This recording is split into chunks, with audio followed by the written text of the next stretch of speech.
Hello, नमस्कार। आज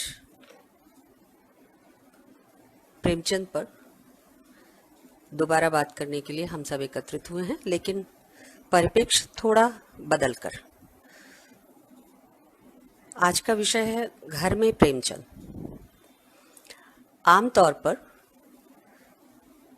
लेखक के बारे में जब हम बात करते हैं तो घर से बाहर की दुनिया पर फोकस होता है, यानी घर के बाहर की दुनिया जो लेखक की उपलब्धियों की दुनिया होती है, लेखक के तमाम तरह की पहचान की दुनिया होती है, लेखक की सामाजिक भूमिका की दुनिया होती है, वहाँ से हम लेखक को देखना शुरू करते हैं।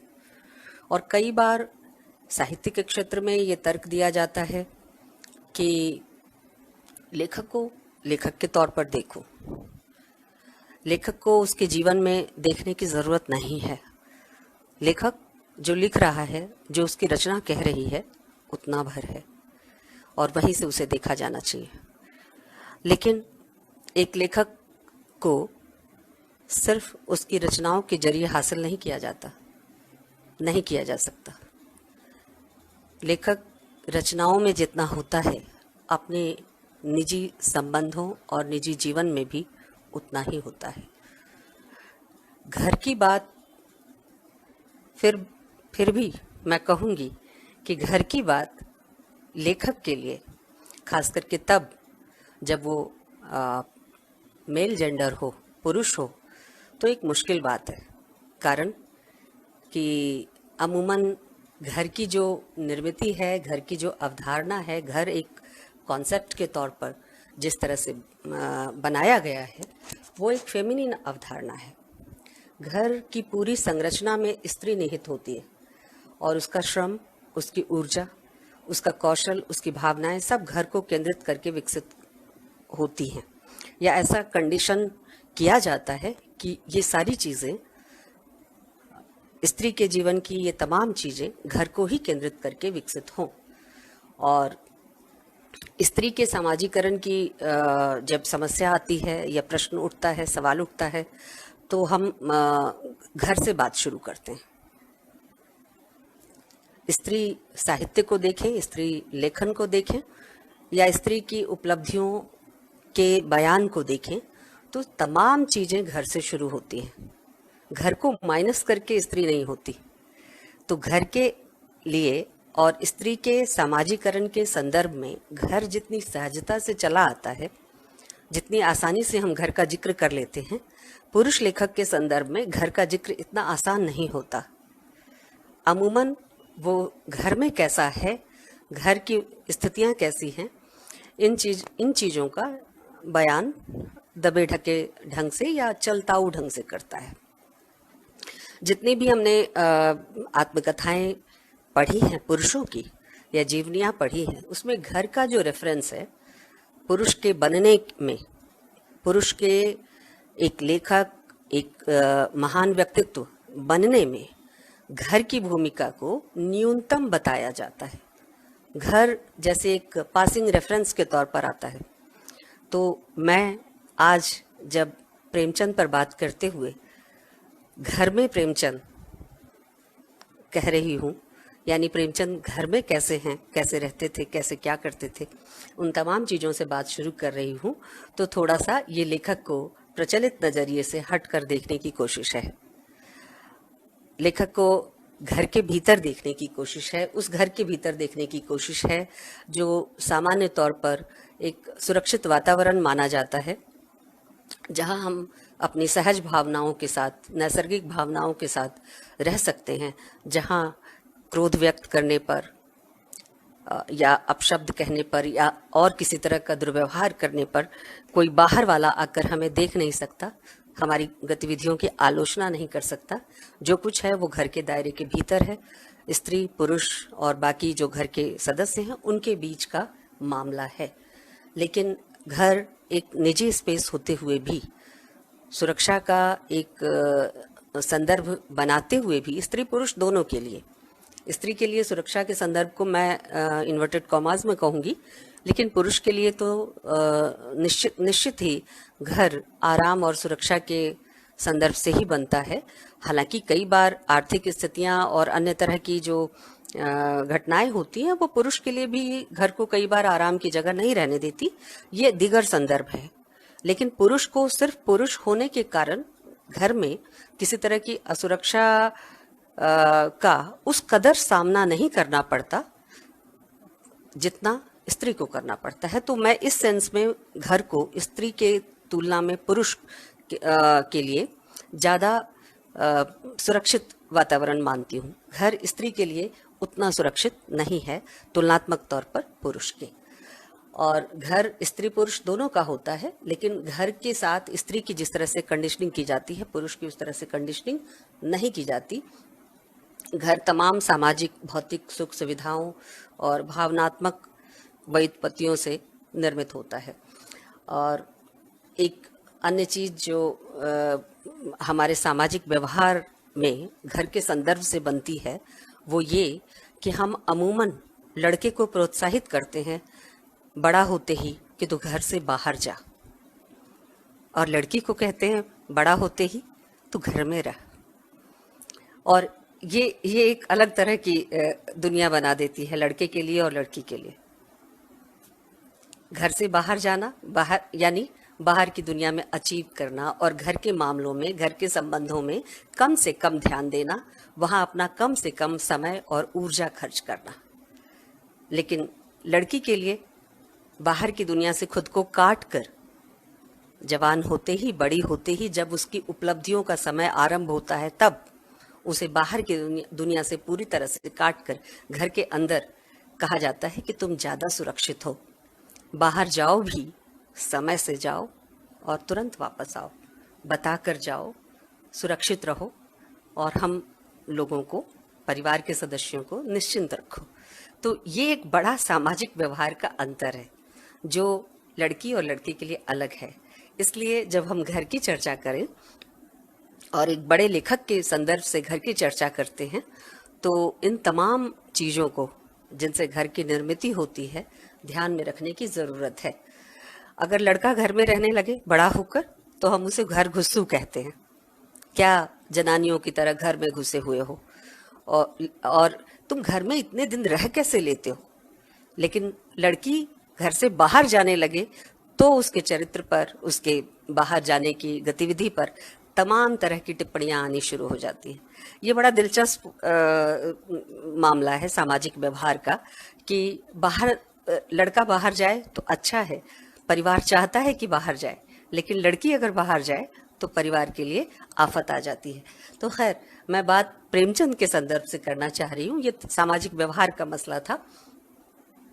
तो प्रेमचंद के संदर्भ से अगर हम घर की बात करें तो एक चीज हम ध्यान रखें कि ये बात मैं शिवरानी देवी के जो किताब है, जो प्रेमचंद की जीवनी के तौर पर लिखी गई है, प्रेमचंद घर में, उसका एक तरह से पुनर्पाठ आपके सामने प्रस्तुत कर रही हूँ।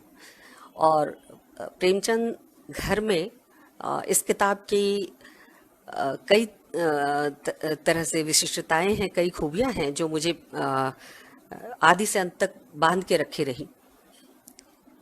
मैंने इस किताब को प्रेमचंद की जीवनी के तौर पर शुरू किया था, लेकिन इस किताब में जितना प्रेमचंद है उतनी ही शिवरानी देवी है।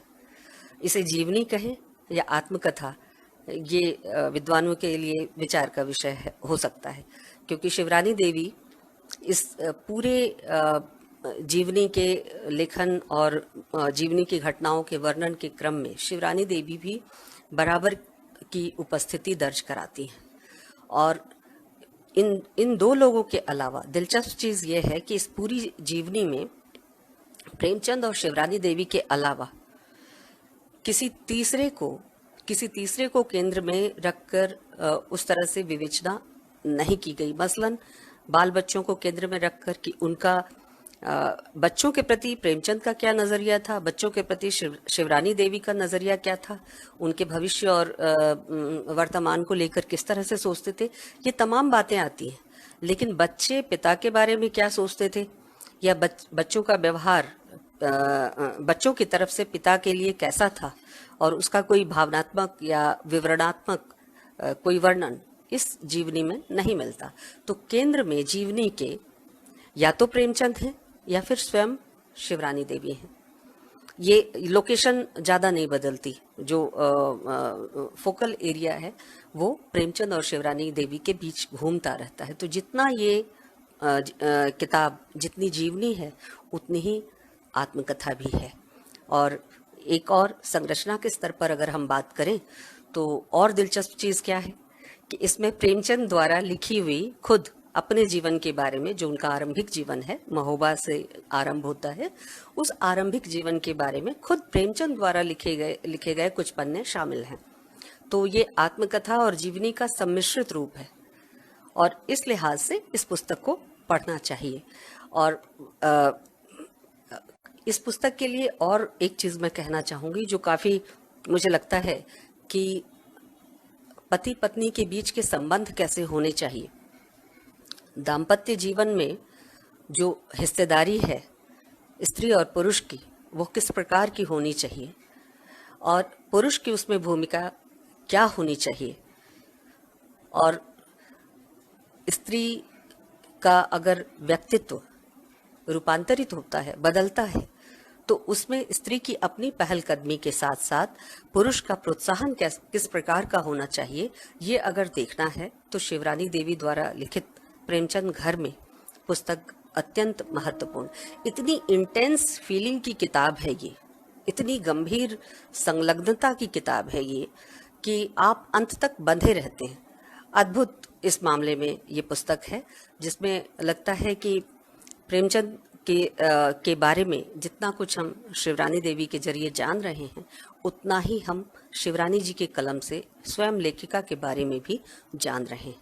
ये एक बहुत ही, इस लिहाज से बहुत ही गंभीर संलग्नता की किताब है, संबद्धता की किताब है।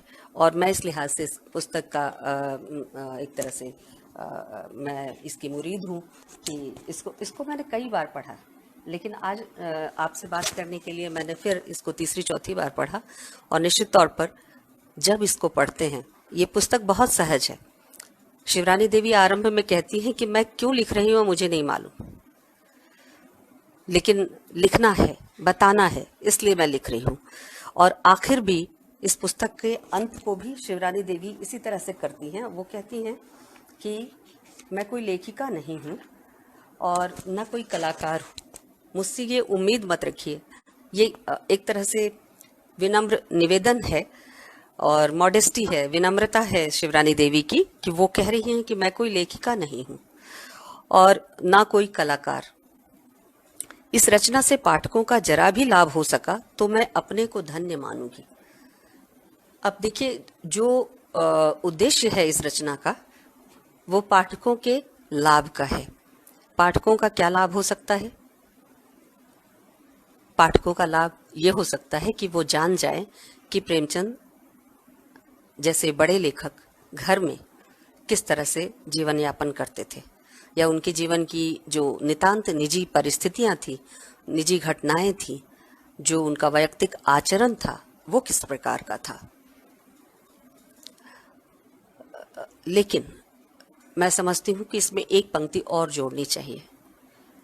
पाठकों का लाभ तो इस अर्थ में होगा ही कि वो जानेंगे कि प्रेमचंद का व्यक्तिगत जीवन कैसा था, उनकी निजी आकांक्षाएं कैसी थी, उनके निजी संबंध कैसे थे, और अपने करीबी संबंधों में वो किस तरह का व्यवहार करते थे।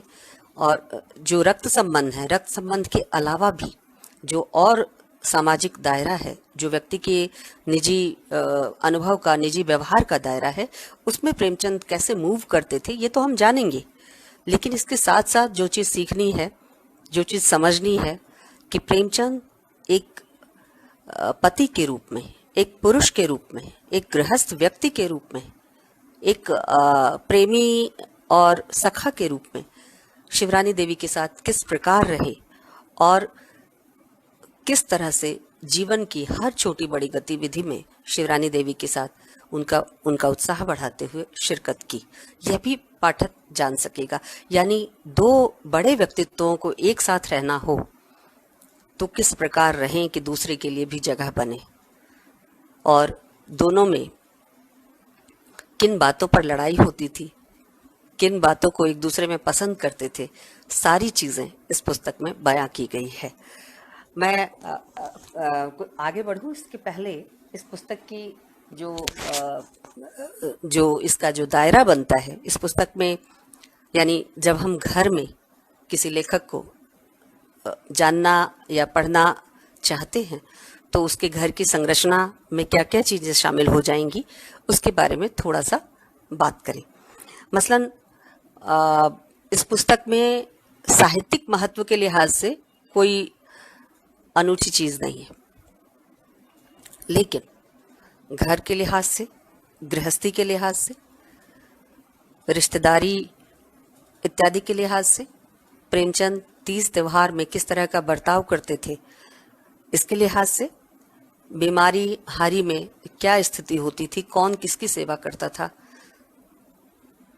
कौन दूसरे का सहारा बनता था, इन सब चीज़ों को जानने के लिहाज से, और बहुत सारे ऐसी चीज़ों को जानने के लिहाज से भी जो निजी और गोपन थी, उनको जानने के लिहाज से, इसके साथ ही साथ लेखन जिसने प्रेमचंद को एक अलग पहचान दी थी, एक सामान्य व्यक्ति से इतर एक बड़ा व्यक्ति बनाया था, एक महान उपन्यासकार, कहानीकार बनाया था, लेखकीय व्यक्तित्व की निर्मिति के लिहाज से, स्वयं शिवरानी देवी के लेखिका बनने की पूरी प्रक्रिया के लिहाज से, यानी अभिव्यक्ति के सामाजिकीकरण के लिहाज से ये पुस्तक अत्यंत महत्वपूर्ण है। कुछ चीज़ें इस पुस्तक में बहुत ज़रूरी है कि स्त्री के लिए, चूंकि शिवरानी देवी लिख रही है ये पुस्तक, तो ये देखना दिलचस्प होगा कि शिवरानी देवी प्रेमचंद को कहाँ से देखती है। इस पुस्तक में जो चीज़ शिवरानी देवी की कलम से बार बार छलकती है वो ये कि स्त्री के लिए सबसे महत्वपूर्ण है उसके वैवाहिक जीवन के संदर्भ में और व्यक्तिगत जीवन के संदर्भ में भी, विवाह से इतर भी अगर स्त्री पुरुष संबंध हैं तो उसके लिए भी। हालांकि शिवरानी देवी विवाह के अंतर्गत ही ये बात कह रही हैं, लेकिन स्त्री पुरुष संबंध के संदर्भ में शिवरानी देवी जहाँ से इस संबंध की शुरुआत मानती हैं वो क्या चीज़ है, वो है कि स्त्री के लिए सबसे बड़ी चीज़ है, सबसे बड़ी बात है रुचि के अनुकूल आदमी मिलना, रुचि के अनुकूल आदमी मिलना। और संयोग से इस तरह का आदमी शिवरानी देवी को मिला था प्रेमचंद के रूप में। फैसले शिवरानी देवी के होते थे और लागू प्रेमचंद करते थे, निर्णय शिवरानी देवी का होता था। जाहिर है ये तो सभी पाठक प्रेमचंद के जानते हैं कि शिवरानी देवी प्रेमचंद का दूसरा विवाह थी और वो 11 वर्ष की आयु में विधवा हो गई थी। उसके बाद लगभग कुछ वर्षों के बाद प्रेमचंद ने स्वयं जाकर उनके पिता से ये रिश्ता मांगा था और अपने बारे में परिचय दिया था कि मैं नौकरी करता हूँ और मेरी पहली स्त्री मर गई है, जो कि एक बाद में शिवरानी देवी को पता चला कि एक झूठी खबर है, झूठी बात थी जो प्रेमचंद ने कही थी।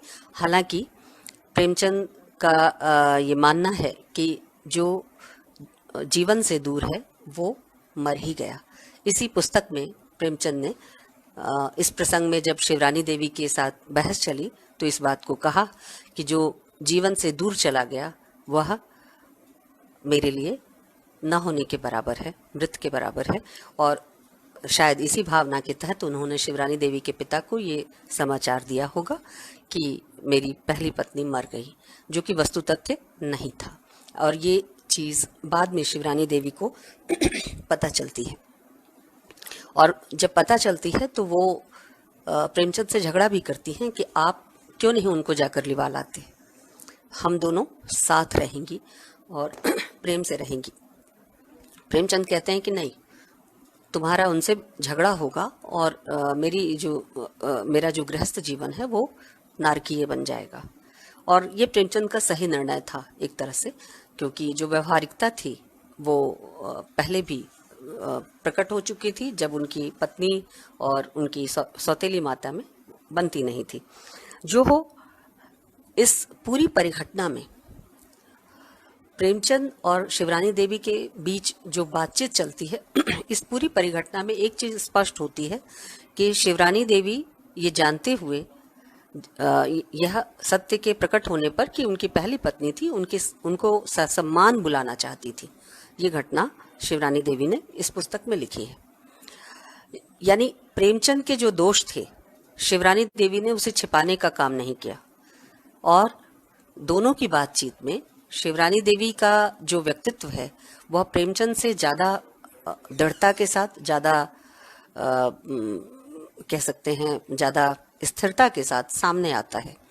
और प्रेमचंद कई बार कमजोर पड़ते दिखाई देते हैं, लेकिन शिवरानी देवी अनेक ऐसे मौक़ों पर जहां प्रेमचंद दुर्बल दिखाई देते हैं, शिवरानी देवी दृढ़ता के साथ आगे आती हैं। एक दिलचस्प चीज़ ये है कि प्रेमचंद के और संदर्भ में एक और घटना का वो जिक्र करती हैं, जब प्रेमचंद शराब पीकर बेदार साहब के यहाँ से आए थे और शिवरानी देवी ने दरवाजा नहीं खोला था। उस दिन उनके सिर में दर्द था और शिवरानी देवी सो गई थी और उन्होंने प्रेमचंद के दरवाजा पीटने की आवाज को नहीं सुना था। लेकिन अगले दिन जब प्रेमचंद ने कहा कि कल मैं दरवाजा पीटता रहा और आपने दरवाजा नहीं खोला, तो उन्होंने कहा कि मैं सो गई थी, ये अलग बात है, लेकिन अगर जगी भी रहती तो मैं दरवाजा नहीं खोलती, क्योंकि आप शराब पी कर आए थे। यह जो दृढ़ता है, और प्रेमचंद ने उसके बाद शराब से तौबा की। तो किस तरह से गृहस्थी के बीच हम एक दूसरे को विचलन से भी बचाते हैं। स्त्री पुरुष एक दूसरे के सहयोगी किन अर्थों में, हम बार बार इस शब्द को दोहराते हैं कि स्त्री पुरुष पूरक होने चाहिए, सहयोगी होने चाहिए। सहयोगी किन अर्थों में? जहां अगला कुछ गलत कर रहा है, कुछ भटकन दिखाई दे रही है, या ऐसी कोई चीज जो उसको नुकसान पहुंचा सकती है, उसको पुनः उसकी धुरी पर ले आना, यही तो सहयोग करना है। और ये शिवरानी देवी बखूबी करती हैं। ऐसी अनेक और घटनाएं हैं जो प्रेमचंद की जो मानवीय दुर्बलता कहें, उनका स्वभाव कहें कि लोग उन्हें ठग लेते थे, उनसे उनकी दया के अधिकारी बन जाते थे और उनसे पैसे रुपए के मामले में उनसे ठगी कर जाते थे। शिवरानी देवी सब कुछ जानते समझते हुए भी कि जब एक बार ये ठग कर हार चुके हैं, ठगई इनके साथ हो गई है, तो अब वह जो कहें कि दुर्घटना है, या वो जो डाकेजनी है, या वह जो अभाव है जो पैसे के जरिए पैदा हो रहा है, उस अभाव की पूर्ति तो करनी पड़ेगी। और वो बिना कुछ कहे प्रेमचंद को उसमें सहयोग करती हैं, और कई दफे तो प्रेमचंद के गाढ़े समय में मदद भी करती हैं। तो इस तरह से सहयोगिता और एक दूसरे की पूरकता का भाव इस पूरी पुस्तक में आद्यांत छाया हुआ है। एक और चीज जो जरूरी है कि शिवरानी देवी एक जगह लिखती हैं कि वो निरक्षर थी। मैं कई बार इस जीवनी को पढ़ते समय सोचती रही, क्योंकि बांग्ला की एक लेखिका है राजसुंदरी दासी, और उन्होंने भी अपनी निरक्षरता से साक्षरता और शिक्षित होने तक की जो यात्रा की, उसके बारे में अपनी आत्मकथा में लिखा। उस आत्मकथा का मैंने ट्रांसलेशन किया और वो प्रकाशित भी है। लेकिन उस आत्मकथा में जिस तरह से एक एक विवरण है कि वो किस प्रकार से लिखती थी, कैसे उन्होंने कष्ट करके लिखना सीखा, इत्यादि इत्यादि। यानी जो स्त्री का एक कहें कि डोमिनेंस भाव है कि मैंने ये किया, वो राजसुंदरी दासी के यहाँ प्रबल है। जबकि शिवरानी देवी ने निरक्षरता से साक्षरता और शिक्षित होने तक की यात्रा स्वयं पूरी की, प्रेमचंद के सहयोग से पूरी की, और अंग्रेजी उनको नहीं आती थी। इस घटना का जिक्र उन्होंने किया है कि उन्हें अंग्रेजी नहीं आती थी। और इस पूरे क्रम में प्रेमचंद की जो भूमिका रही और शिवरानी देवी का जो बयान है, जिस तरह से वर्णन किया है उन्होंने, उसमें बारंबार मुझे एक चीज कोसती रही कि ये एक हिंदी भाषी महिला न लिखकर अगर ऐसे प्रदेश की महिला लिखती, बंगाल की, जहां से मैं आती हूं, तो कैसे लिखती। बंगाल इसलिए कह रही हूं कि बंगाल मेरा जाना सुना है, देखा है, और मेरे पूर्वज हिंदी भाषी प्रदेश के हैं, तो दोनों का अनुभव है मेरे पास। तो बंगाल में जो स्त्री की मैं केंद्रिकता है या व्यक्तिमत्ता है, वह जैसे सब चीजों पर बढ़ चढ़ कर आती है। मैं एक उदाहरण और देती हूँ। विजय राय ने सत्यजीत राय की आत्मकथा लिखी है, देश पत्रिका बंगला में निकलती है, उसमें धारावाहिक छपा था ये, और जब छपा था मैंने तब भी पढ़ी थी, और जब पुस्तक रूप में आई तो दोबारा पढ़ी।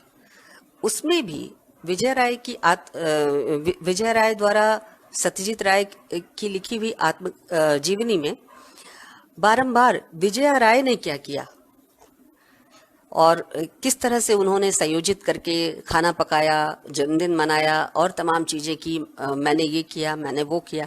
ये जो बार बार आता है कि पुरुष के सहयोगी के तौर पे मैंने ये किया, मेरे पति की उपलब्धियों में मेरी इस तरह की भूमिका है। शिवरानी देवी एक बार भी ये नहीं कहती कि मैंने प्रेमचंद के लिए घर का साज संवार किया, प्रेमचंद के लिए ये किया वो किया।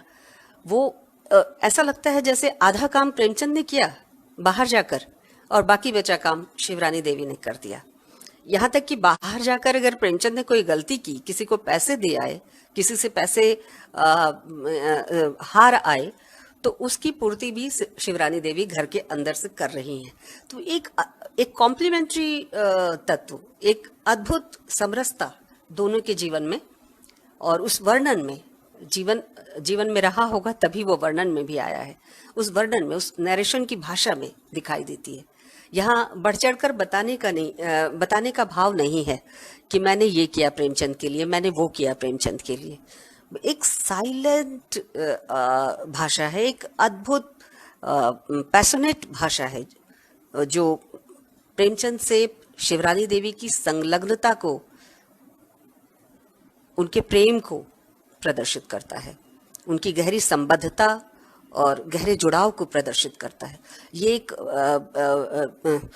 उस तरह की भाषा नहीं है जो जहां पुरुष को भी स्त्री ये एहसास कराए कि उसने सामाजिक उपलब्धियों में जो कुछ हासिल किया है वो अभूतपूर्व है।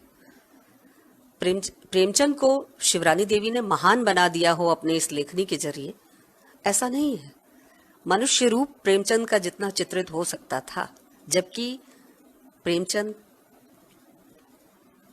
हिंदी के ही नहीं भारत के महत्वपूर्ण लेखकों में से एक शुमार किए जाते थे। लेकिन शिवरानी देवी के लेखन में प्रेमचंद को लेकर भी कोई प्रगल्भता नहीं है, अपने बारे में तो नहीं ही है। महत्वपूर्ण चीज ये है जिसे उसकी संरचना या उसके बनावट के तौर पर हम सबको ध्यान रखना चाहिए।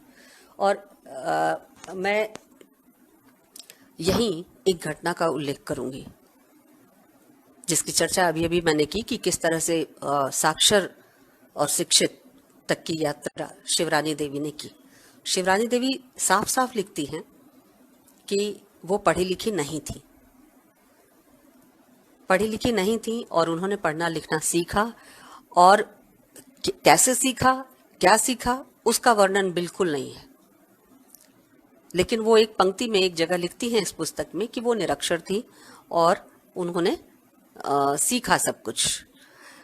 लेकिन निरक्षर से उनका मतलब शायद ये ना रहा हो कि वो इस अक्षर नहीं जानती, बल्कि ये रहा हो कि शायद स्कूल कॉलेज की शिक्षा उनको प्राप्त नहीं हुई। जो हो उसको बहुत इलाबोरेटिव ढंग से वो नहीं लिखती। एक और प्रसंग आता है जहां वो बताती हैं, अब देखिए कि जो स्त्री स्वयं साक्षर है, स्वयं शिक्षित है, उस स्त्री की जो कमियां हैं या कमजोरी है, या जो उसका एक तरह से कहें कि जहां उसकी बाधा की जगह है, उसको उसका पति या उसका साथी किस तरह से पूरा करता है।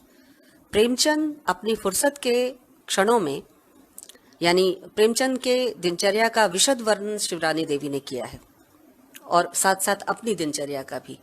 प्रेमचंद के बारे में जब वो बताती हैं कि वो सुबह उठते हैं, ये नाश्ता करके खाने बैठ जाते हैं, फिर नाश्ता करके लिखने बैठ जाते हैं, फिर 9 बजे 9:30 के करीब उठकर फिर तैयार होते हैं, स्कूल जाते हैं, और तमाम तरह की भूमिकाएं उनकी, फिर आते हैं, और कैसे विशद वर्णन करती हैं कि प्रेमचंद की जीवनचर्या क्या है, और एक नहीं कई जगह करती हैं।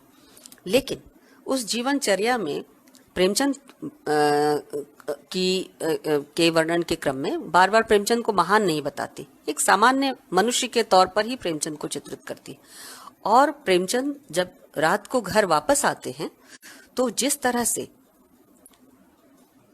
शिवरानी देवी चित्रित करती है, एकदम न्यूट्रल भाषा है, सामान्य एक पंक्ति है कि वो कहती हैं कि आप तब अखबार लेकर बैठ जाते, और अखबार कौन सा? लीडर, जो अंग्रेजी का अखबार था, उसे लेकर बैठ जाते और मुझे अखबार पढ़कर सुनाते। ताकि क्यों सुनाते? शिवरानी देवी अगली पंक्ति में कहती हैं कि इसलिए सुनाते कि मुझे यह महसूस ना हो कि मैं अंग्रेजी नहीं जानती।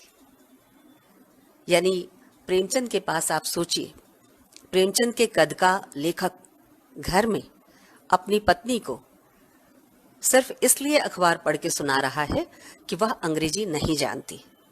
उसका एक तरह से कंपनसेशन, उसका एक तरह से पूरक का जो काम है वह पति कर रहा है, प्रेमचंद जैसे बड़े कद का व्यक्ति कर रहा है, और इसलिए कर रहा है कि वह अपनी स्त्री को किसी भी तौर से, विचार के तौर पर भी पिछड़ा नहीं देखना चाहता। इसी क्रम में एक और घटना है, यानी शिवरानी देवी चर्चा करती, प्रेमचंद का पैशन अपने लेखन के प्रति कम नहीं था। शिवरानी देवी कहती हैं कि प्रेमचंद को लिखने का नशा था, और नशा भी कैसा? ऐसा वैसा नहीं, ना लिखें तो रोटी हजम नहीं होती। ये तो सबको पता है कि प्रेमचंद ने खुद कई जगह कहा, पत्रों में कहा कि मैं कलम का मजदूर हूं, और जब तक मैं कुछ लिख ना लूं तब तक मुझे रोटी हजम नहीं होती। और मदन गोपाल ने अपनी पुस्तक का नाम ही दिया है कलम का मजदूर। अमृत राय ने नाम दिया कलम का सिपाही। तो सिपाही हो या मजदूर हो, प्रेमचंद कहते हैं कि मुझे तो लिखने का नशा है, और मैं लिखता किसी और के लिए नहीं हूं।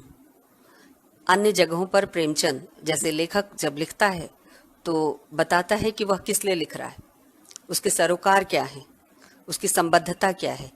लेकिन शिवरानी देवी से प्रेमचंद कह रहे हैं, और बुनियादी बात कह रहे हैं, कि लेखक सबसे पहले खुद के संतोष के लिए लिखता है, किसी और के लिए नहीं लिखता। अब जिन मूल्यों में विश्वास करता है उन मूल्यों को संरक्षित करने के लिए लिखता है, और जिन स्थितियों को घटित होते देखना चाहता है उन चीजों के सुंदर सपने को लोगों तक पहुंचाने के लिए लिखता है। और प्रेमचंद कहते हैं कि मैं वह काम करने से आपको बीमारी हो सकती है, परेशानी हो सकती है, जो काम आपके मन के अनुकूल ना हो, लेकिन जो काम आपके मन के अनुकूल है उससे कैसी उलझन, उससे कैसी परेशानी। और एक नहीं कई दफे कहते हैं कि मैं बीमारी में भी क्यों लिखता हूँ। जब शिवरानी देवी बहुत नाराज होती हैं और कहती हैं कि मैं आपके कागज फेंक दूंगी, उठा के कलम छीन लूंगी, तोड़ दूंगी, तो वो कहते हैं कि मुझे लिखने से परेशानी नहीं होती, मेरी बीमारी लिखने से नहीं है, क्योंकि लिखना तो मेरा जुनून है, नशा है मेरे लिए। और जिस लेखक का लिखना नशा हो और जब उसकी पत्नी भी लिखने लगे तो नशे को तो दुगना होना चाहिए, और जाहिर है प्रेमचंद के लिए संभवतः ये नशा दुगना ही है। शिवरानी देवी कोई और लेखिका होती तो पता नहीं अपनी पहली कहानी के छपने पर किस तरह की घटना का बयान करती, लेकिन शिवरानी देवी ने बिना किसी अतिशयोक्ति के, अतिरेकी भाषा के, बहुत ही सहज तरीके से एक सूचना के रूप में टिप्पणी की अपने बारे में कि मेरा मन भी बड़ा करता था कि मैं भी कहानी लिखूं। मैं बड़ी उलझन में रहती थी कि मैं कोई कहानी किस प्रकार लिखूं, और बहुत बार लिखती थी, कागज फाड़ देती थी, उसको कहीं भेजने का या इनसे दिखाने का साहस नहीं होता था। यानी लेखिका कुछ छपने के पहले बहुत बार कोशिश कर रही है, उस लायक अपने को बनाने की तैयारी कर रही है। एक तरह से लेखन की पूर्व तैयारी थी शिवरानी देवी की। और जब उनकी पहली कहानी 1924 में चांद में छपती है साहस नाम से, वो कहीं और भी भेज सकती थी उन पत्रों में भी भेज सकती थी जहां प्रेमचंद की कहानियां छपती थी, लेकिन वो चयन करती हैं चांद का। और ये रेफरेंस मैं इसलिए दे रही हूं कि एक और घटना बहुत बाद में घटित होती है, 1924 के बहुत बाद, लगभग कई साल, 32-34 का साल है वो। वहाँ एक घटना घटित होती है कि एक साहब लेख लिखते हैं कि भारतीय नारियां कहाँ जा रही हैं, किधर जा रही हैं, और वह लेख पढ़ के शिवरानी देवी बहुत क्रोधित होती हैं कि ये इन महाशय को क्या सूझी है, इस तरह का लेख लिख रहे हैं। यानी उसमें स्त्री का बिल्कुल डेरोगेटरी चित्र था कि भारतीय नारियां किधर जा रही हैं। शिवरानी देवी उस लेख को पढ़ती हैं और खासा नाराज होती हैं और कहती हैं कि या तो प्रेमचंद से कहती हैं कि या तो आप इसका जवाब लिखिए, नहीं तो मैं लिखूंगी। प्रेमचंद कहते हैं नहीं नहीं, ठहरो, कुछ व्यवस्था करता हूं, और एक किसी तीसरे को बुलाते हैं। उनको बोलकर शिवरानी देवी जवाब लिखवाती हैं, अपने नाम से नहीं, उन्हीं सज्जन के नाम से वो लेख जवाब के रूप में, शिवरानी देवी के जवाब के रूप में छपने के लिए तैयार होता है। लेकिन प्रेमचंद चाहते हैं कि वो माधुरी या जमाना में भेज दिया जाए। शिवरानी देवी कहती हैं कि नहीं, चांद में भेजना अच्छा होगा, और चांद में ही भेजती हैं। वो लेख छपता है, खासी तारीफ होती है।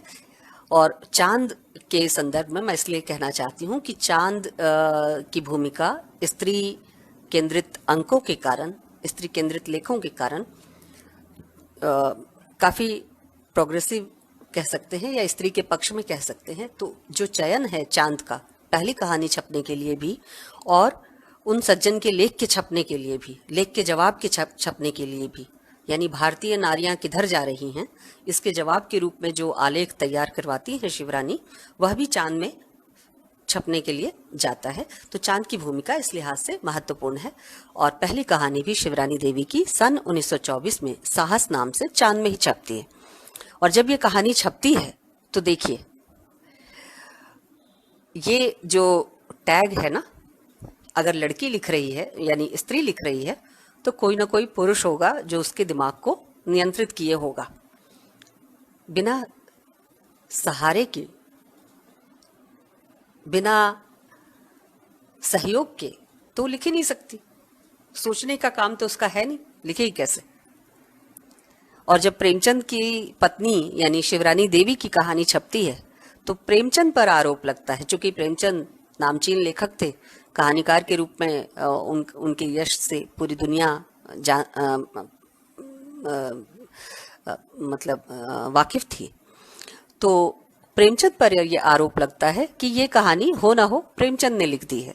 शिवरानी देवी कब से कहानीकार हो गई, लेकिन प्रेमचंद को इसका प्रत्युत्तर देना पड़ता है लिखित। और सिर्फ इसी कहानी के लिए नहीं, शिवरानी देवी के द्वारा लिखित अन्य जितनी कहानियां हैं उन पर भी गाहे बगाहे आरोप लगते रहे कि दरअसल ये प्रेमचंद हैं जो ये कहानियां लिख रहे हैं, शिवरानी देवी कहानी नहीं लिखती। प्रेमचंद ही नाम बदलकर अपनी पत्नी के नाम से लिख रहे हैं। सोचने की बात यह है कि स्वयं प्रेमचंद को इसके लिए जवाब देना पड़ा और शिवरानी देवी ने इस बात के लिए, इस तरह के आरोप के लिए कोई कटुता इस पुस्तक में कहीं प्रकट नहीं की इस तरह के लेखकों, संपादकों के प्रति, बल्कि बहुत सहज रूप से उन्होंने इस वाकये को लिखा और बिना कटु हुए इस लांछना को उन्होंने अपनी किताब में भी जगह दी। और प्रेमचंद ने उन साहब को जिन्होंने इस तरह की बात लिखी थी, जो जवाब दिया कि शिवरानी देवी के जो कैरेक्टर हैं, उनकी कहानियों का जो कैरेक्टर है, वह जितना बोल्ड, जितना साहसी है, जितना दबंग है, वह उस तरह का चरित्र मेरी कलम से संभव ही नहीं है। तो इस तरह से शिवरानी देवी के लेखन को लेकर प्रेमचंद पर जो आरोप लगते रहे, स्वयं प्रेमचंद ने ही उसका जवाब दिया। और पाठकों को पता होगा कि शिवरानी देवी बहुत अच्छी कथाकार थी और उन्होंने एक से बढ़ के एक कहानियां, बल्कि कुछ कहानियां तो प्रेमचंद के उन विषयों पर लिखी हुई कहानियों से कहीं ज्यादा दुस्साहसिक परिणति वाली हैं, जिनको शिवरानी देवी ने लिखा है। उनके संकलन भी प्रकाशित हैं। तो इस तरह से इस विवाद का अंत हुआ। एक और चीज यहीं पर कहना जरूरी है, प्रेमचंद को तो लिखने का नशा था, लेकिन जब वही नशा शिवरानी देवी को हुआ तो प्रेमचंद बारंबार शिवरानी देवी को रोकते थे, तुम क्यों अपने लिए जान का जंजाल पाल रही हो, तुम मत लिखो, तुम ऐसे ही तुम्हारी तबीयत ठीक नहीं रहती। शिवरानी देवी ने एकाधिक बार इस तरह के वाकये का जिक्र किया है जहां प्रेमचंद ने उनको लिखने से रोकना चाहा और तर्क वितर्क किए कि मेरी तबीयत खराब रहती है और अब तुम भी अपना खून जलाने के लिए तैयार हो। जो व्यक्ति अपने लिखने के लिए कहता है कि उसे नशा है और उस लेखन से उसको ताकत मिलती है, शिवरानी देवी के लिए वो प्यार या सुरक्षा के ठीक उन्हीं पैमाइशों का इस्तेमाल करता है जैसे कोई भी पुरुष कर सकता है। एक सामान्य मनुष्य जो अपनी पत्नी के समय और उसकी सेहत का ख्याल कर रहा है। शिवरानी देवी कहती हैं कि यह खून जलाना ही हुआ, लिखना अगर खून जलाना ही हुआ तो आप क्यों जलाते हैं? अपने खून को आपके खून से मैं महंगा नहीं जानती। मुझे भी नशा हो आया है, जैसे आप कहते हैं कि नशा है, शायद मुझे भी नशा हो आया है। अब आप देखिए कि प्यार से लगाए गए प्रतिबंधों का उतने ही प्यार से जवाब शिवरानी देवी के यहाँ मिलता है, बिना किसी कटुता के। ये चीज सीखने लायक है। आप अपनी जगह न छोड़िए, लेकिन कटुता पैदा नहीं करनी चाहिए। जीवन के लिए कटुता जो है विष के समान है। और शिवरानी देवी बिना कहे हम लोगों को जो चीज सिखाती हैं वो यही कि जगह मत छोड़ो, काम करना मत छोड़ो, लेकिन काम करने के लिए किसी तरह की घर के अंदर कटुता पैदा करना कोई आवश्यक नहीं है। शिवरानी देवी ने एक बार नहीं, कई बार इस तरह के प्रसंगों का जिक्र किया है। खास करके अगर आप ध्यान दें तो जेल जाने का प्रसंग। कुछ लोगों ने आपत्ति की है और लिखा भी है प्रेमचंद के बारे में बातचीत करते हुए कि प्रेमचंद कभी जेल नहीं गए। जाते कैसे? शिवरानी देवी के इस ग्रंथ को पढ़िए, पता चल जाएगा कि प्रेमचंद क्यों नहीं जेल गए। शिवरानी देवी बार बार कहती हैं कि हमारे घर से किसी न किसी को तो जेल जाना ही चाहिए, लेकिन जाए कौन? बच्चे छोटे हैं और इनकी सेहत ठीक नहीं रहती, बचा कौन घर में? वो खुद स्वयं। तो शिवरानी देवी खुद जेल जाने के लिए हर मौके पर तैयार रहती थी। और प्रेमचंद अपने पत्रों में उनकी इस प्रवृत्ति का जिक्र भी करते हैं कि इनका तो छूट कर आती नहीं कि फिर से जाने को तैयार रहती हैं। तो शिवरानी देवी एक बार नहीं कई दफे जेल गई, लेकिन प्रेमचंद एक बार भी जेल नहीं गए। वो हर बार योजना ही बनाते रहे, बहस ही करते रहे कि अगली बार मैं जेल जाऊंगा। पति पत्नी में होड़ लगी रहती थी कि जेल कौन जाएगा, लेकिन इस होड़ में बाजी हमेशा शिवरानी देवी जीतती थी। कारण कि प्रेमचंद के प्रति जिस लगाव का, उनके स्वास्थ्य को लेकर जिस तरह की चिंता शिवरानी देवी की थी, वो अद्भुत थी। जो सेवा भावना उनके अंदर थी वो अद्भुत थी। दिलचस्प बात यह है कि प्रेमचंद के अंदर भी ये चीज रेसिप्रोकल थी। ऐसा नहीं कि शिवरानी देवी केवल प्रेमचंद की सेहत को लेकर, उनकी बीमारी को लेकर, उनके आराम और सुविधाओं को लेकर चिंतित हैं, बल्कि प्रेमचंद भी शिवरानी देवी के स्वास्थ्य, उनके आराम, उनके सुविधा इत्यादि को लेकर चिंतित रहते थे। पति पत्नी दोनों शिवरानी देवी ने खुद चर्चा किया है कि घर के कामकाज करने में भी, न केवल जेल जाने में, ध्यान रखिएगा, घर के कामकाज करने में भी पति पत्नी में होड़ लगी रहती थी। शिवरानी देवी सोती रहती थी, प्रेमचंद चुपके से रात को 3 बजे, जो उनके लिखने और पढ़ने का समय होता था, उसके पहले कुछ मिनट पहले उठकर बर्तन मांज दिया करते थे, घर के अन्य काम कर दिया करते थे और चुपके से पढ़ने बैठ जाते थे। कितनी सहजता है। दो लोगों ने आमतौर पर बहुत बार आरोप लगाया है, मदन गोपाल की पुस्तक से भी बार बार ऐसा ही जाहिर होता है। कई लोग कहते हैं आलोचना करते हुए कि प्रेमचंद के पास धन का अभाव नहीं था। अरे, अभाव नहीं था, लेकिन कोई इतने समृद्ध व्यक्ति भी नहीं थे। अपने लिए उन्होंने कभी कुर्सी मेज टेबल की ख्वाहिश नहीं की लिखने के लिए। एक सामान्य मुंशी डेस्क पर लिखा करते थे, और इसको बड़ी खूबसूरती के साथ शिवरानी देवी चित्रित करती हैं कि एक सहज लेखक की जीवन शैली क्या हो सकती है। वो सहजता में ही सारे किरदार गढ़ते चले जाए। लेकिन ये जो बात कह रही हूँ कि दोनों में न केवल जेल जाने को लेकर होड़ लगती थी, बल्कि घर के कामकाज को लेकर भी होड़ रहती थी कि घर का काम कौन दूसरे के सर से लेकर खुद कर दे, क्योंकि काम तो जरूरी था। एक नहीं करता तो दूसरे को करना था, या फिर इतने पैसे होते कि नौकर रखे जाते, जो बाद में रखे गए।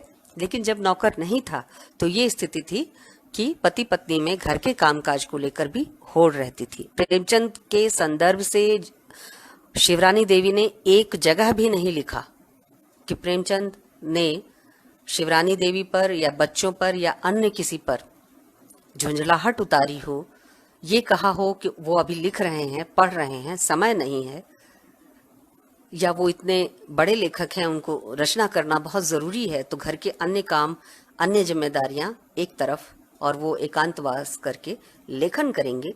एक वाक्य इस तरह का शिवरानी देवी ने नहीं लिखा है। यह भी सीखने की चीज है कि जब हम लेखन को जीवन का हिस्सा बनाते हैं तो जीवन के अन्य चीजों को छोड़कर जीवन का हिस्सा उसे नहीं बना सकते, नहीं बनाना चाहिए। क्योंकि बाकी चीजें जब आप छोड़ते हैं तो जीवन की व्यवहारिकता में, जीवन की खुशियों में, जीवन जीने के कायदे में आप बहुत पीछे छूटते हैं।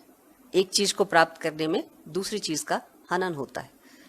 सब चीजें साथ चलें, लेखन भी अन्य काम की तरह ही हो, और लेखन के लिए किसी पर धौंस नहीं, घर के अन्य सदस्यों पर धौंस नहीं, कोई तनाव नहीं, सब कुछ करते हुए लेखन चले। आजकल क्या होता है, लेखक हो या लेखिका, एक खोखला दंभ, हम लिख रहे हैं, अभी हमें कोई बाधा ना दे। प्रेमचंद के साथ अक्सर होता था कि उनके लिखने के समय में कोई ना कोई मिलने आ जाता था, नया लेखक जो अपनी रचनाओं में सुधार चाहता था। आज की तरह तो है नहीं कि किसी ने ईमेल से भेज दिया, मैम पढ़ लीजिएगा और बता दीजिए, या हम आपको स्कैन करके भेज रहे हैं, या और कोई तरीका है। तो अक्सर जो नवोदित लेखक हुआ करते थे वो खुद चलकर प्रेमचंद के यहाँ मिलने आ जाते थे। एक तो उनका नाम था, उस लिहाज से भी आते थे, दूसरा उनसे कुछ सीखने भी आते थे। शिवरानी देवी कई बार कहती भी थी कि इससे आपका बहुत ज्यादा समय खर्च होता है, लेकिन प्रेमचंद कहते थे कि अगर मैं इनको नहीं सिखाऊंगा तो कौन सिखाएगा। यही तो आगे चलकर लेखन की कमान थामेंगे, भविष्य के लेखक होंगे। और इस तरह से प्रेमचंद इसको भी अपनी जिम्मेदारी मानते थे कि जो व्यक्ति श्रद्धा भाव से, प्रेम से या कुछ सीखने के भाव से उनके पास आ रहा है तो उसको सही सलाह देना, उसकी सही दिशा निर्देश करना उसका, ये भी उनका काम है। और ये बिना किसी हील हवाले के प्रेमचंद करते थे। यानी जितना व्यक्तिगत काम जरूरी है घर के अपनी उन्नति के लिए, परिवार की उन्नति के लिए, अपनी भौतिक उन्नति के लिए, जितना नौकरी और रोजगार के अन्य धंधे जरूरी हैं, जीवन के अन्य चीजें जरूरी हैं, उतना ही जरूरी लेखन भी है। लेकिन सब कुछ छोड़कर लेखन नहीं, और लेखन के लिए बहुत कुछ छोड़ना पड़ा। इस तरह का अभाव बोध कम से कम शिवरानी देवी के लेखन में और उनके जीवन में शायद न रहा हो, तभी उनके लेखन में भी नहीं आया। प्रेमचंद घूमते भी थे, प्रेमचंद लोगों से मिलते भी थे, और प्रेमचंद देर गए रात तक या सुबह जल्दी उठकर लिखते भी थे। और इस तरह से लेखक के जीवन की जो सहजता हो सकती है, सहज स्थिति लेखकीय जीवन की जो हो सकती है, वो इस किताब में प्रेमचंद के जरिए शिवरानी देवी वर्णित करती हैं। एक और चीज जो तर्क वितर्क का एरिया था शिवरानी देवी और प्रेमचंद का, वो बड़ा दिलचस्प है। अक्सर दोनों के बीच जो झगड़े होते थे या वाद विवाद होता था, झगड़ा तो क्या कहेंगे, वाद विवाद होता था, वो स्त्री और पुरुष की भूमिका को लेकर होता था।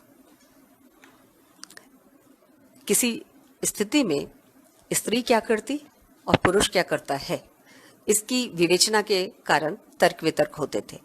स्त्री के पक्ष से अक्सर शिवरानी देवी होती थी और पुरुषों का पक्ष प्रेमचंद रखते थे। और कई बार शिवरानी देवी ऐसा लगता है इस तरह के तर्क वितर्क में या स्त्री संबंधी विवेचना में, स्त्री के जीवन से संबंधित विवेचना में, कई बार ऐसा भी लगता है कि शिवरानी देवी जानबूझकर प्रतिक्रियावादी पक्ष अपना रही हैं ताकि प्रेमचंद अपना पक्ष रख सके।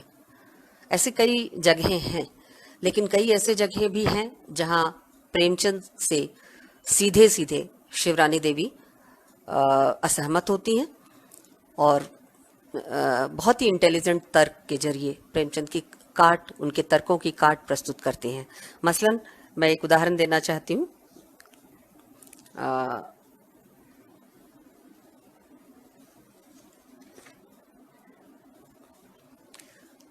एक प्रसंग आता है जहां स्त्री पुरुष के बारे में चर्चा करते हुए स्त्रियों की मूर्खता का संदर्भ आता है, उनके अंधविश्वासी होने का संदर्भ आता है, बाबाओं के ढोंग में पड़ने का संदर्भ आता है।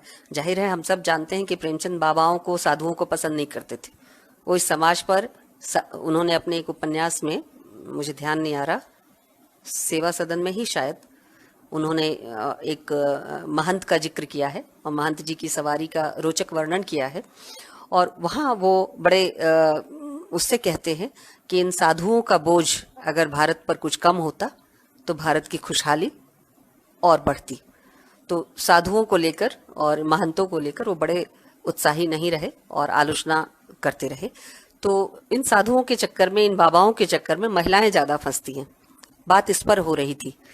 तो शिवरानी देवी कहती हैं कि स्त्रियों के हिस्से में जो मूर्खता या अंधविश्वास आया है वो जन्मना नहीं है, उसके कारण है, और उसके कारण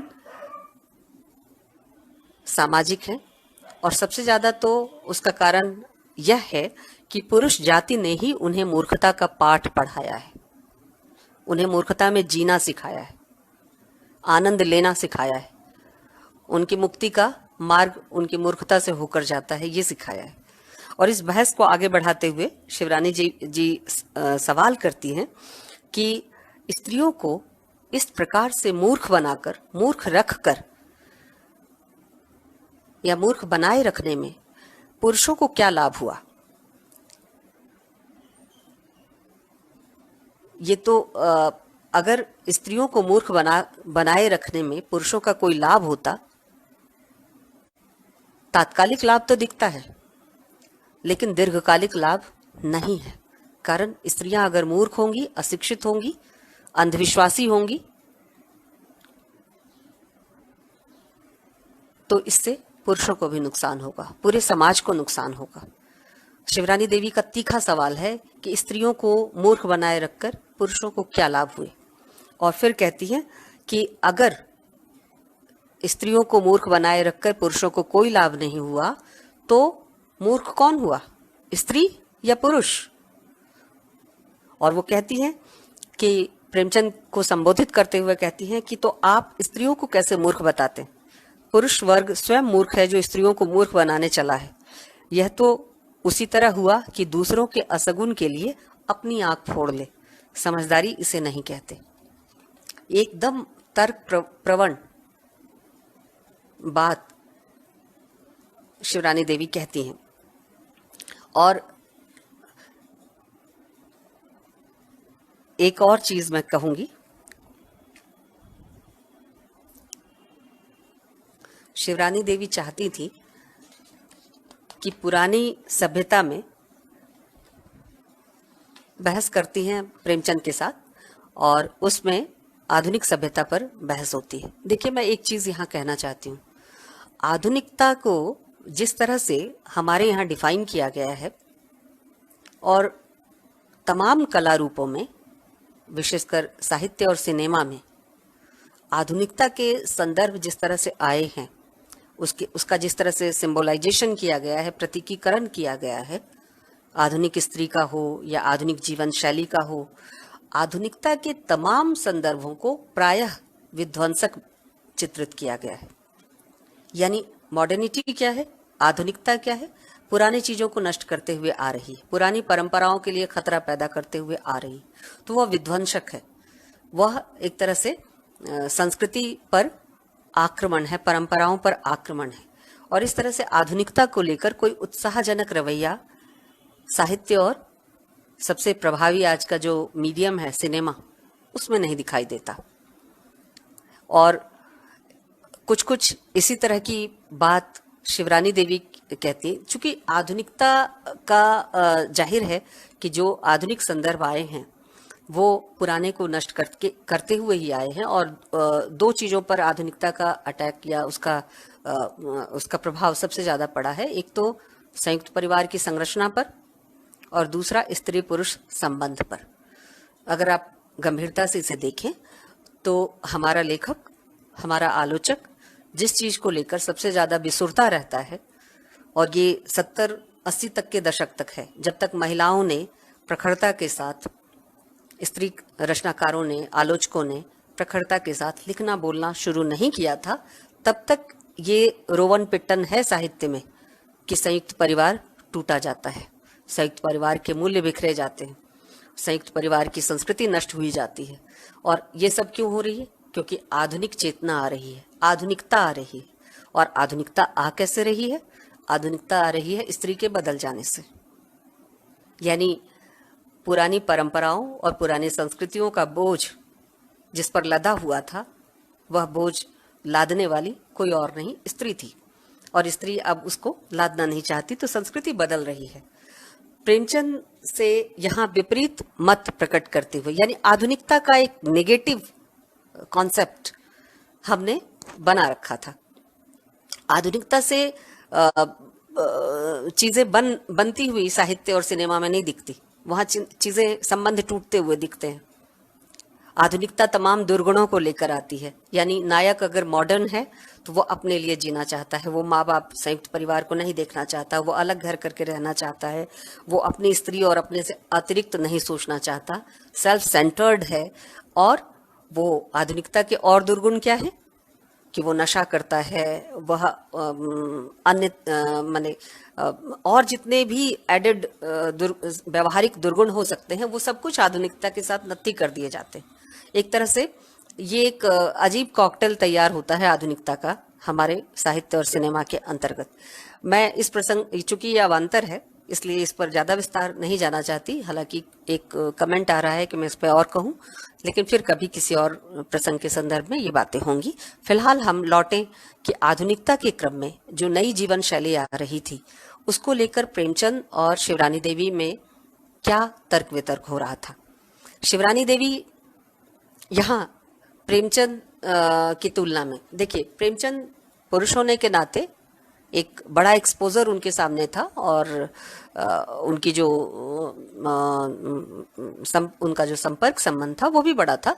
तो प्रेमचंद आधुनिक नए तहजीब के, आजकल की तहजीब जिसे प्रेमचंद अपनी भाषा में कहते हैं, कि प्रेमचंद आजकल के तहजीब से वाकिफ थे और जानते थे कि आजकल का तहजीब क्या है, कि घर में अगर आप हैं तो आपके रहते हुए पत्नी काम करे और दूसरे लोग देख लेंगे तो शिकायत होगी, कहेंगे कि ये आजकल की तहजीब के खिलाफ है, दकियानूस व्यक्ति है जो खुद तो बैठा है और पत्नी से काम करा रहा है। ये दिलचस्प है कि प्रेमचंद ऐसा सोचते थे कि आजकल की तहजीब क्या है कि स्त्री और पुरुष अगर घर में है तो इस पुरुष के रहते स्त्री बाहर के और घर के भी काम न करे।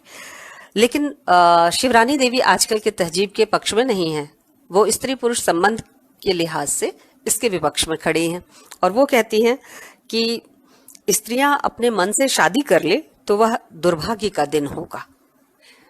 बहुत स्वाभाविक था ऐसा कहना कि चूंकि आप उस समय को याद कीजिए और शिवरानी देवी की पूरी पृष्ठभूमि को याद कीजिए, जो संयुक्त परिवार की पृष्ठभूमि थी, जिसमें वो अपने चचेरे सौतेले तमाम तरह के संबंधों को बड़ा करते हुए, उनको उनके पांव पे खड़ा करते हुए अपने दायित्व से मुक्त हो पाई थी। बहुत आगे चलकर वो प्रेमचंद के साथ अकेले रह पाई थी। तो उस पूरे परिवेश को याद कीजिए। ये संदर्भ था कि बीएचयू में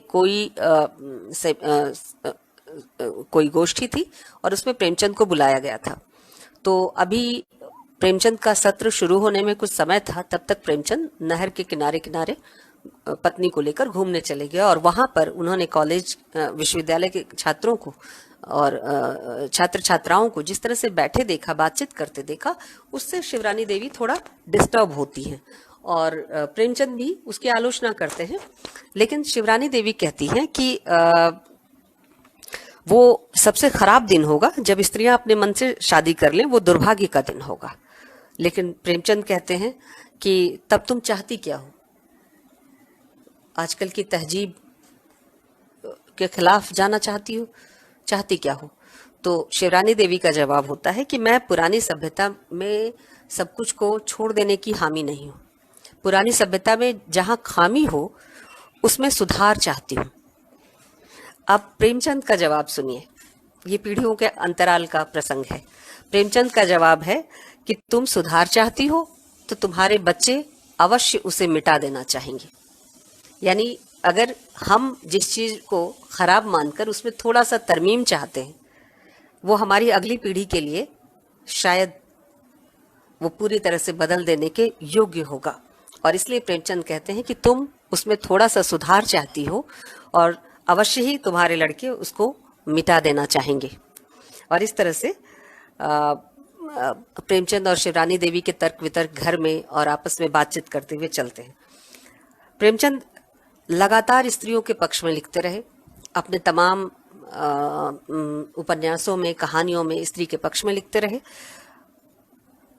शिवरानी देवी से बातचीत में प्रेमचंद कहते हैं कि मैं ऐसा क्यों करता हूँ, मैं स्त्रियों का पक्ष लेता हूँ तो इसलिए नहीं लेता कि मैं कोई पुण्यात्मा हूँ, बल्कि इसलिए लेता हूँ कि मैं तो सिर्फ मेरे बुजुर्गों ने जो अत्याचार किए हैं उनका प्रायश्चित करता हूँ।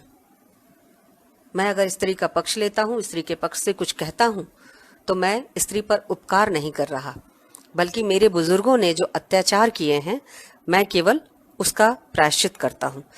स्त्रियों के कमजोर होने का खामियाजा स्त्री पुरुष दोनों को भुगतना पड़ता है।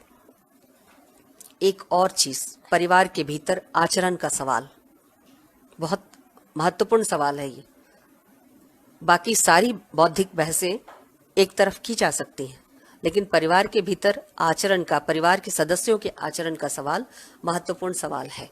और प्रेमचंद यहाँ पर एक दिलचस्प प्रसंग सामने रखते हैं और उसमें बार बार एक चर्चा आती है। वो चर्चा क्या है? प्रेमचंद स्त्री के जीवन में होने वाले बहुत सारे परिवर्तनों से वाकिफ थे। स्त्री को जो कानूनी अधिकार मिल रहे थे, उसके जीवन में सुधार की जो गतिविधियां की जा रही थी सरकार की तरफ से, कानून की तरफ से, उससे परिचित थे। जिस तरह के आंदोलन चल रहे थे उससे परिचित थे। बावजूद इसके प्रेमचंद चाहते थे कि वह बिल जो स्त्री को संपत्ति का अधिकार दे शीघ्र आए, और उसके पक्ष में उन्होंने लेख भी लिखा था। और जब वो बिल आया, शारदा कोड आया, तो प्रेमचंद ने उसका स्वागत भी किया। लेकिन बिल के आने के बावजूद जमीन पर स्थितियां नहीं बदल रही थी, और प्रेमचंद के घर में ही एक दो इस तरह की घटनाएं घट गई थी। यानी इस परिवार के अंदर पिता पुत्र के संबंध किस तरह से हों, माँ बाप और बच्चों के संबंध किस प्रकार के हों, उनकी आपसी जो व्यवहार की स्थितियां हैं वो किस प्रकार की हों, इस पर प्रेमचंद चर्चा करते हैं शिवरानी देवी के साथ।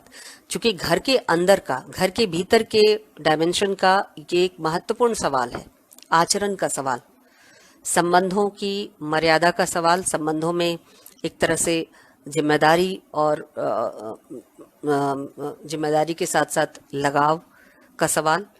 और ये तात्कालिक जिम्मेदारी नहीं होती, बल्कि परिवार के अंदर किसी तरह की घटना दुर्घटना के हो जाने के बाद भी बच्चों की, अभिभावकों की बच्चों के प्रति और बच्चों के अभिभावकों के प्रति, पति का पत्नी के प्रति और पत्नी का पति के प्रति एक जिम्मेदारी और दायित्व बनता है। प्रेमचंद उसे लेकर काफी सचेत थे। शिवरानी देवी भी सचेत थी, लेकिन चूंकि माँ थी तो कई जगह प्रेमचंद की तुलना में चीजों को घटित होता हुआ देखते हुए भी नजरअंदाज करती थी। प्रेमचंद इस शिवरानी देवी की, हालांकि ये चीज नोट करने लायक है कि ये बातें प्रेमचंद नहीं लिख रहे, ये बातें शिवरानी देवी लिख रही हैं प्रेमचंद के हवाले से। प्रेमचंद ने एक नहीं कई बार कहा शिवरानी देवी को, बकौल शिवरानी देवी के वर्णन के कि मैं जितना तुम्हारी इज्जत करता हूं, मैं जितना तुम्हारे लिए करता हूं, तुम्हारे बच्चे भी नहीं करेंगे। और ये प्रसंग कम से कम 10 बार तो आया होगा शिवरानी देवी के इस प्रेमचंद पर लिखित इस जीवनी में, कि जहां बच्चों के द्वारा शिवरानी देवी की गई अवहेलना को प्रेमचंद नोटिस करते हैं और कहते हैं कि तुमने देखा नहीं कि धुन्नू किस तरह से तुम्हारी अवज्ञा करता है, मुझसे ये बर्दाश्त नहीं होता। कई बार कहा, ये कम से कम एक एक वाक्य में ही, विवरण में नहीं आया, किसी तरह की कलुषता में भी नहीं आया, किसी तरह की शिकायती भाषा में भी नहीं आया। ये एक स्टेटमेंट के तौर पर, वक्तव्य के तौर पर, प्रेमचंद की कहन के तौर पर ये पंक्ति, छोटी छोटी पंक्तियां इस तरह की कम से कम 10-12 जगह आई हैं जहां पर ये चीज जाहिर हुई है कि प्रेमचंद को अपने बच्चों पर इस बात के लिए यकीन नहीं था कि उनकी मृत्यु के बाद भी वो शिवरानी देवी का उसी तरह ख्याल रखेंगे। और उसका कारण था, उसका कारण प्रेमचंद का भविष्यवक्ता होना नहीं था, बल्कि बच्चों का घर के अंदर शिवरानी देवी के प्रति किया गया व्यवहार था। मैं नहीं जानती वास्तविक स्थिति क्या है और परवर्ती जीवन में शिवरानी देवी और उनके बच्चों के आपसी संबंध किस प्रकार के रहे, मुझे उसका कोई डिटेल्स किसी सोर्स से नहीं मिला, या मैंने जानने की कोशिश नहीं की। लेकिन जो लिखित है मैं उसकी बात कर रही हूँ। प्रेमचंद ने 10वें दफे कहा कि बच्चों की जिम्मेदारी माँ बाप की होती है, लेकिन माँ बाप का आदर करना, उनकी बात मानना, उनकी सुनना, उनकी केयर करना, ये बच्चों की जिम्मेदारी होती है। और केयर करने से तात्पर्य क्या है? केयर करने से तात्पर्य ये है कि अगर माँ बाप की असुविधा को बच्चे देख पा रहे हैं, समझ पा रहे हैं, वही केयर करना है। और इस जगह पर प्रेमचंद अपने बच्चों को इस काबिल नहीं पाते, बार बार शिवरानी देवी को आगाह करते हैं कि मेरे जाने के बाद तुम्हारा ख्याल तुम्हारे बच्चे इस प्रकार रख पाएंगे मुझे संदेह है। एक और चीज मैं कहना चाहती हूँ इसी प्रसंग में, इस जीवनी के आखिरी हिस्से में जब प्रेमचंद काफी बीमार हैं और वो चाहते थे कि जो संपत्ति में पति की संपत्ति में पत्नी के अधिकार का जो बिल है, विधवाओं के अधिकार का जो बिल है, वो शीघ्र पास हो, प्रेमचंद चाहते थे। और उसके लिए वो काफी अखबारों में, अपने संपादकीय में, अन्य जगहों पर लिख भी रहे थे। और आपको अगर ध्यान हो तो गबन में एक पूरा संबंध उन्होंने डेवलप किया और इसी प्रसंग के केंद्र में रखकर रतन और वकील इंदुभूषण के कैरेक्टर को, उनके इस जोड़े को, वैवाहिक जोड़े को डेवलप किया है, जो इसी प्रसंग को केंद्र में रखकर विकसित हुआ है कि वकील इंदुभूषण के मरने के बाद उनकी जो बेवा है रतन, उसको वो संपत्ति नहीं मिलती और उसके गुजारे के लिए भी किस तरह से वो पर निर्भर हो जाती है। और प्रेमचंद उसका बड़ा त्रासद चित्र खींचते हैं और वही बेवा, वही विधवा रतन कहती है कि अगर संभव होता तो मैं अपनी बहनों को बताना चाहती कि विवाह उनके लिए फूलों की सेज नहीं, कांटों की शैया है, उन्हें निगल लेने वाला जंतु है, भयानक जंतु है। प्रेमचंद ने सबसे मारक टिप्पणी विवाह व्यवस्था पर रतन से करवाई है, जो विधवा है। जब तक वो सधवा थी, यानी उसका पति जीवित था, रतन को कोई तकलीफ नहीं थी, लेकिन पति के मरने के बाद रतन की स्थिति क्या होती है, इसका विशद वर्णन प्रेमचंद गबन में करते हैं। अपने जीवन में भी प्रेमचंद अपनी अस्वस्थता को देखते हुए इस बात को लेकर चिंतित थे कि शिवरानी देवी का निर्वहन उनके बाद कैसे होगा। और शिवरानी देवी एक बहुत ही, मैं कहूँ कि बहुत ही शटल तरीके से, मैं नहीं जानती कि इस तरह से लिखने की व्याख्या और कैसे की जा सकती है, मुझे नहीं पता, लेकिन शिवरानी देवी बहुत सटल तरीके से इस प्रसंग का जिक्र करती हैं, बहुत प्रछन्न तरीके से जिक्र करती हैं कि वह बिल जो स्त्री को पति की संपत्ति में पति के गुजर जाने के बाद अधिकार देता था, वह बिल पास हो गया। अगर वह उनके जीते जी पास होता तो उनको बहुत चैन पड़ता। यानी प्रेमचंद चाहते थे, और ये इस बात का भी जिक्र करती है कि प्रेमचंद चाहते थे कि वह बिल शीघ्र पास हो जाए, उनके जीवन काल में पास हो जाए। इसका इनर मीनिंग क्या है मैं पाठक पर छोड़ती हूँ। बहरहाल शिवरानी देवी प्रेमचंद की एक और विशेषता का जिक्र करती है कि प्रेमचंद बहुत ही सरल थे, व्यक्तित्व से दब्बू थे। दब्बू यानी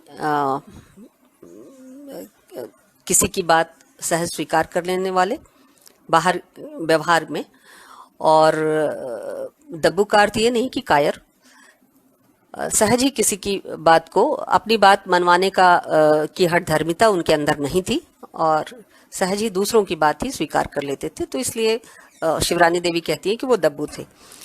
इसके अलावा वो शरीर से कमजोर थे। शिवरानी देवी घटना का जिक्र करती हैं रेल यात्रा का, कि किस तरह से प्रेमचंद और वो सफर कर रहे थे और एक व्यक्ति की अभद्रता को देखते हुए प्रेमचंद को क्रोध आता है और वो लगभग क्रोध से उसको डांटने के बाद कांपते रहते हैं। तो शिवरानी देवी को दुख होता है कि बेकार ही इनसे कहा, इनसे तगड़ी, इनसे स्वस्थ तो मैं थी, मैं ही इस व्यक्ति से निपट लेती। इसमें उनका व्यक्तित्व भी झलकता है कि अगर किसी ने उनके साथ अभद्रता की है तो उससे निपटने के लिए स्त्री स्वयं ही काफी है। इसके अलावा एक और चीज जिस पर शिवरानी देवी ध्यान खींचती हैं वो ये कि बीमारी में ही नहीं, प्रेमचंद जब अच्छे थे तब भी शिवरानी देवी की कोई भी बात सहज ही मान लेते थे, ज्यादा उसमें खुरपेच या परेशानी खड़ी नहीं करते थे। तो ये तमाम चीजों के साथ अत्यंत प्रेम के साथ लिखी गई ये रचना है। और प्रेमचंद की जो धार्मिक आस्था है उसको लेकर भी शिवरानी देवी टिप्पणी करती है। एक चीज मैं जब बच्चों वाला प्रसंग कह रही हूँ तो एक और चीज यहाँ उल्लेखित करना बेहद जरूरी है। आमतौर पर हमारे यहाँ जो पिता होता है या माता होती है उसके बारे में बच्चों की धारणा ये होती है कि वो तो उनके लिए बने हैं, बच्चों के लिए बने। माता या पिता होने के बाद फिर स्त्री या पुरुष की और किसी आइडेंटिटी को बच्चे सहज ही स्वीकार नहीं करते। यानी पिता और माता से बच्चों का जो लेने वाला संबंध है, लेने से अर्थ है हर तरह की चीजें लेना, न केवल भौतिक सुख सुविधा बल्कि भावनात्मक सुख सुविधा भी, और समय से लेकर तमाम चीजें, अटेंशन, समय, सब कुछ बच्चों के लिए माता पिता का होना चाहिए। ये एक रूढ़ धारणा है। प्रेमचंद अपने एक निजी रिश्तेदार के प्रसंग में बिल्कुल इस धारणा का खंडन करते हैं, जबकि शिवरानी देवी कहती हैं कि नहीं, उनको तो बच्चों के बारे में सोचना चाहिए था। होता यह है कि उनकी स्त्री मर जाती है, वो बहनोई है शिवरानी देवी के ही, उनकी ही बहनोई, उनके ही बहनोई हैं, और उनकी स्त्री मर जाती है, तो वैसे में वो दूसरा विवाह करते हैं। तो शिवरानी देवी का तर्क ये है कि उन्हें ऐसा नहीं करना चाहिए था। प्रेमचंद का तर्क ये है कि नहीं, उन्होंने जो किया वो ठीक किया, कारण कि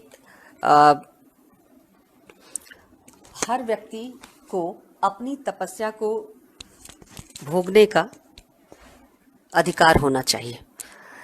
और ये जो प्रेमचंद की पंक्ति है वो कहते हैं कि हर आदमी अपनी तपस्या का फल भोगना चाहता है।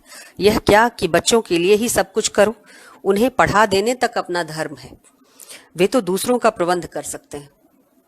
बच्चों के प्रति माता पिता का जो दायित्व है वो केवल और केवल इतना है कि वो उन्हें पढ़ा दे।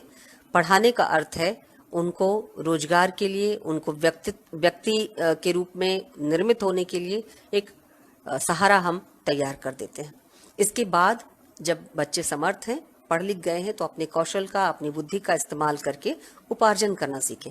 होता क्या है कि भारतीय समाज में 20-25 नहीं, पता नहीं कितने सालों तक, जब तक बच्चा कमाने न लग जाए, उसका विवाह ना हो जाए, माता पिता उसे अपनी जिम्मेदारी माने रहते हैं, जबकि इससे नुकसान होता है भारतीय परिवारों को ही, बच्चों को भी होता है और माँ बाप को भी होता है।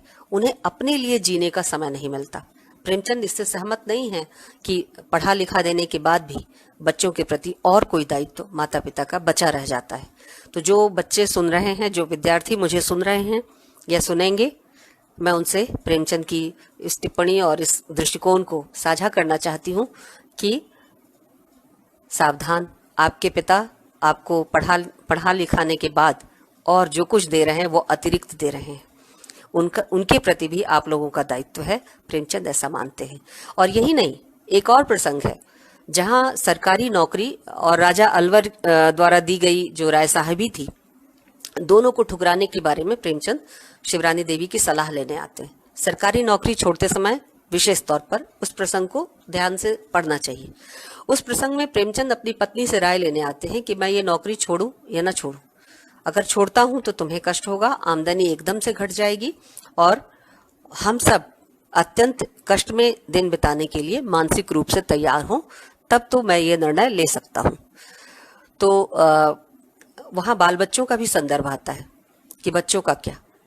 शिवरानी देवी कहती हैं और प्रेमचंद भी कहते हैं कि बच्चे, जब बच्चों को पढ़ा दिया, अब उनके हाथ पैर हैं, वो अपना कमाने और खाने लायक हैं, वो अपना दायित्व खुद समझे।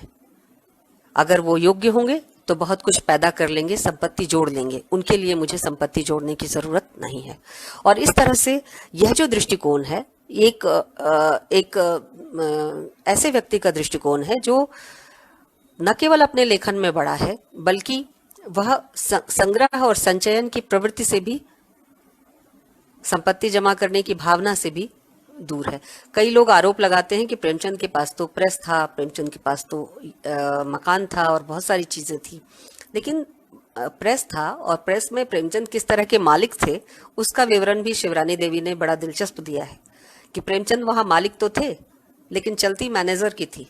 और मैनेजर करता क्या था, आए दिन मजदूरों को 2-4 मिनट देर से आने के लिए तनख्वाह काट लेता था और नतीजा कि प्रेस में हड़ताल हो जाती थी और फिर उस हड़ताल की जो भरपाई थी, उसका जो हर्जाना था, वो प्रेमचंद को घर से देना पड़ता था।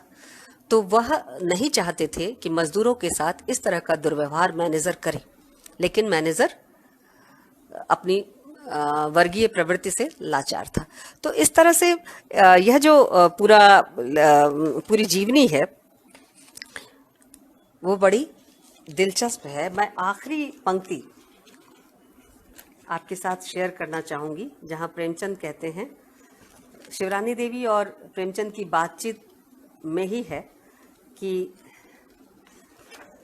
प्रेमचंद जिक्र करते हैं कि मैं चाहता हूं कि तुम मेरे जीवन की सर्वे सर्वा हो, और प्रेमचंद कहते हैं कि मेरा जीवन कुछ और हो जाता अगर तुम मुझे पहले मिली होती। बड़ा काव्यात्मक वर्णन है कि अक्सर शिकायत रहती है संबंधों में कि काश आप मुझे पहले मिले होते, या काश तुम मुझे पहले मिली होती। इस तरह की बातचीत शायराना अंदाज में होती रही है। प्रेमचंद भी कहते हैं कोई हल्के फुल्के मूड में अपनी पत्नी से कि तुम्हारे साथ पहले से मेरी शादी हुई होती तो मेरा जीवन इससे आगे होता। जहां प्रेमचंद थे उससे आगे होता। और जवाब क्या है? बहुत ही दिलचस्प जवाब है।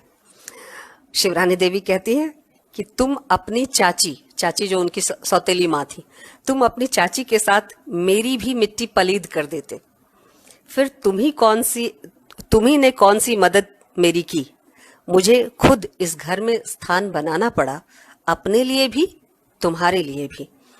और अगर आप मेरी बीवी होते, इस पंक्ति पे गौर कीजिए, शिवरानी देवी का जवाब है, वो कहती हैं अगर आप मेरी बीवी होते तो मैं बताती कि स्त्रियों के साथ कैसे रहना चाहिए। ये जो जवाब है ये हंसी ठिठोली में नहीं है, ये गंभीरता से दिया गया जवाब है, क्योंकि पूरी जीवनी में प्रेमचंद का जो व्यक्तित्व निकल कर आता है अपने नाते रिश्तेदारों के बीच, मांगने वालों के बीच, संपर्क संबंध के बीच, वो ऐसा ही है कि प्रेमचंद किसी को ना नहीं कर पाते, और उस ना कर पाने के कारण शिवरानी देवी को अत्यंत कष्ट सहना पड़ता है। तो वो कहती हैं कि इस घर में तो मैंने अपना स्थान बनाया ही, बल्कि न केवल अपना बनाया, तुम्हारा भी बनाया। कमाते तुम थे लेकिन तुम्हारा कोई स्थान नहीं था, चाची की चलती थी। और इसी वजह से जो आंतरिक कला था, गृह कला था, उससे तुम्हारी पहली पत्नी नाराज होकर अपने मायके चली गई और फिर कभी नहीं आई। तो मैं उस संकट में डटी रही और मैंने अपना स्थान बनाया और तुम्हारे लिए भी जगह बनाई। और अगर तुम मेरी बीवी होते तो मैं बताती कि स्त्रियों के साथ कैसे रहना चाहिए। मैं यहीं आज की बातचीत को खत्म करती हूँ। ये स्त्री की अभिप्सा ही नहीं है, लालसा ही नहीं है कि पुरुष की जगह पर वो होती और वो बताती कि स्त्रियों के साथ पुरुष को किस तरह से व्यवहार करना चाहिए। ये एक तरह से एक दर्शन भी है, एक समझ भी है और टिप्पणी भी है। पूरे जीवनी के लेखन के क्रम में प्रेमचंद के बारे में लिखते हुए शिवरानी देवी कहीं कटु नहीं है।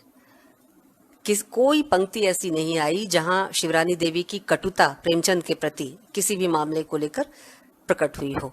छोटी मोटी झल्लाहट, आर्थिक तंगी का जिक्र, उधार मांगने वालों के कारण सांसत में पड़ी जान इत्यादि की चर्चा है, लेकिन वो कटुता प्रेमचंद के प्रति नहीं है, बल्कि उनके लिए उनके दिए गए वचनों को निभाना, उनके लिए गए उधार को चुकता करना, ये सब जिम्मेदारियां मानकर शिवरानी देवी चलती हैं। लेकिन ये जो टिप्पणी है ना कि तुम मेरी स्त्री होते, तुम मेरी बीवी होते तो मैं बताती कि स्त्रियों के साथ कैसे रहना चाहिए, ये टिप्पणी बहुत सारी व्याख्याओं पर भारी पड़ती है। और इसी नोट के साथ मैं प्रेमचंद घर में प्रेमचंद अपनी बात को खत्म कर रही हूँ। धन्यवाद।